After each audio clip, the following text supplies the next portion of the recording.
ప్రభునందు ప్రియులారా, మీ అందరికీ ప్రభువైన యేసుక్రీస్తు నామమున శుభములు. అసలైన పాపులకు సిసలైన రక్షకుడు. నేటి ధ్యానం కొరకు అపోస్తలుడైన పౌలు తిమోతికి రాసిన మొదటి పత్రిక 1వ అధ్యాయం 15వ వచనాన్ని చదువుకుందాం. పాపులను రక్షించుటకు క్రీస్తు యేసు లోకమునకు వచ్చెనను వాక్యము నమ్మదగినదియు పూర్ణాంగీకారమునకు యోగ్యమైనదియునై ఉన్నది.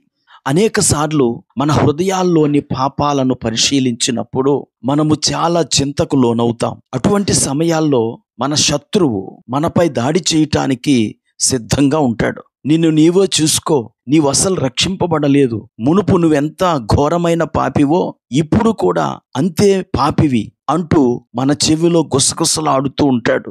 కొంతమంది విశ్వాసులు ఆ సాతాను మాటలను నమ్మి దేవుడు అనుగ్రహించు పరిశుద్ధతను చూడకుండా తమ అపవిత్రతనే చూసుకుంటూ అయోమయంలో ఉంటారు. మార్టిన్ లూథర్ జర్మనీ దేశంలోని ఎర్ఫర్డ్ సమీపంలోని అగస్టీనియస్ ఆశ్రమంలో ప్రవేశించినప్పుడు తన పాపపు స్థితి నుండి శాంతి పొందటానికి అనేక రోజులు ఉపవాసాలుండి ప్రార్థనలు చేశాడు.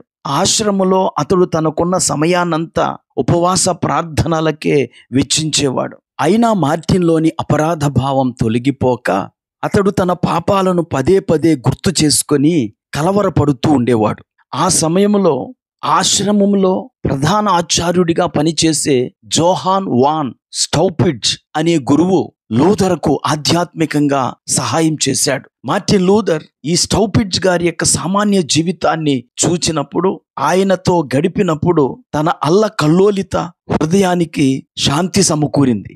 ఒకసారి లూథర్ తన కల్లోలిత హృదయాన్ని గురించి స్టౌపిడ్జ్ గారితో చెప్పగా ఆ ప్రధాన ఆచార్యుడు లూథర్కు ఇలా సలహా ఇచ్చాడు: నిన్ను కలవరపరిచే ఆలోచనలను, ఆవేశాలను, భయాలను లెక్క చేయకుండా సంపూర్ణంగా రక్షకుడైన యేసు చేతులకు అప్పగించుకోమని చెప్పాడు. అలా మనము ప్రభువుకు అప్పగించుకున్నప్పుడు ప్రభు యొక్క నీతి మన సొంతమవుతుంది. ఆయన మరణ పునరుద్ధానాల వల్ల కలిగిన శక్తి ద్వారా మనము పాప క్షమాపణ పొందుతాం అని చెప్పాడు. ఆ మాటలు విన్న లూథర్ సమాధానపడ్డాడు.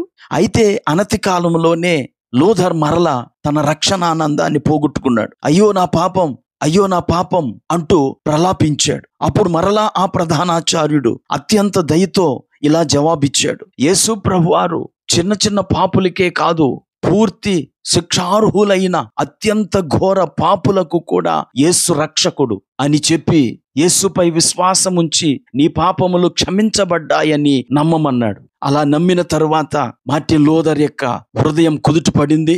ఆ తరువాత కాలంలో ఆ ప్రధాన ఆచార్యుడైన స్టౌపిడ్జ్ గారు తన బైబిల్ ఉపాధ్యాయ పదవికి రాజీనామా చేసి అతని స్థానంలో లూథర్ను నియమించాడు. ఇది అత్యంత సాహసోపేతమైన చర్య.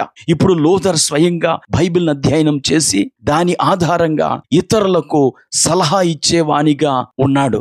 ఆ విధంగా మార్టిన్ లూథర్ బైబిల్ని ఎక్కువగా పఠించాడు. బైబిల్ నుండి అనేక విషయాలు నేర్చుకొని ఇతరులకు చెప్పగలిగిన సమర్థవంతమైన బోధకుడయ్యాడు. తరువాత కాలంలో మార్టిన్ లూథర్ డాక్టర్ స్టౌపిడ్జ్ లేకపోతే నేను నరకంలో మునిగిపోయేవాడినే అని రాసుకున్నాడు.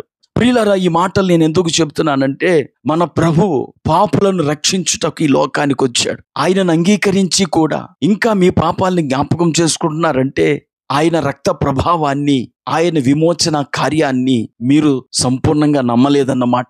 మీ పాపాల్ని మీరు చూసుకునే అలవాటు మీకుంటే సదా మానసిక సంఘర్షణతోనే మీ జీవితాన్ని కొనసాగిస్తారు. ఈ మాటలు వింటున్న ప్రియ స్నేహితుడా, నీవు చేసిన పాపముల విషయమై కుమిలిపోతూ ఉన్నావా?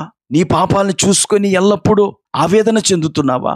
యేసు ప్రభువారు నీ పాపములను కూడా ఆయన తనపై వేసుకొని నీ కొరకు ఆయన మరణించాడు. నీవు ఆ విషయాన్ని నమ్మినప్పుడు నీ పాప భారం ఇప్పుడే నీపై నుండి దొరిలిపోతుంది.